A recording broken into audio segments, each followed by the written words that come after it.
حضرت عائشہ کے گھر میں آئے، سب سے محبوب بیوی عائشہ،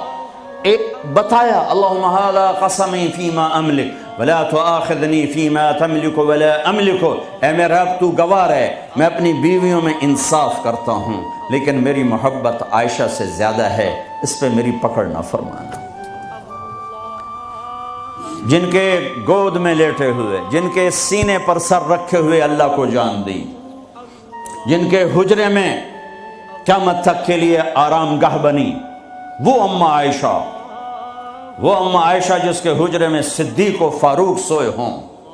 وہ اماں عائشہ جس کی وجہ سے تیمم ملا، جس کی پاک دامنی کو بتانے کے لیے اللہ آیا، یوسف علیہ السلام پہ تہمت لگی زنا کی تو ایک بچے نے گواہی دی وشہد شاہد من اہلہا، اور منافقین نے حضرت عائشہ رضی اللہ تعالی عنہ پر اس گناہ کی تہمت لگائی تو میرا اللہ خود گواہ بن کے آیا اور اللہ نے قرآن اتارا۔ یا رسول اللہ میرے لیے دعا تو کریں، کہہ رہی یا رسول اللہ میرے لیے دعا تو کریں، تو آپ نے کہا اللہم اغفر لعائشہ ما تقدم من ذنبها وما تأخر وما اسرت وما اعلنت، یا اللہ عائشہ کے اگلے پچھلے گناہ معاف فرما، جو چھپ کے کیے جو کھل کے کیے معاف فرما۔ حضرت عائشہ اتنی خوش ہوئیں کہ زمین پہ لیٹ گئی، اور کبھی یوں ہوں کبھی یوں ہوں۔ آپ نے کہا عائشہ کیا ہوا؟ کہ یا رسول اللہ میں خوش ہو رہی ہوں، آپ نے اتنی بڑی دعا مجھے دی ہے۔ اے یا رسول اللہ ہم نے کیا کر دیا؟ آپ نے فرمایا عائشہ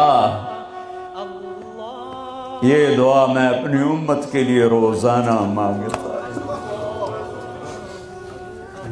تو سب سے محبوب بیگم ہے تیرے کہنے پر، لیکن اپنی امت کی آنے والی نسلوں تک کے لیے میں روزانہ اللہ سے یہ دعا مانگتا ہوں۔ مہربان، حبیب، رؤوف، رحیم،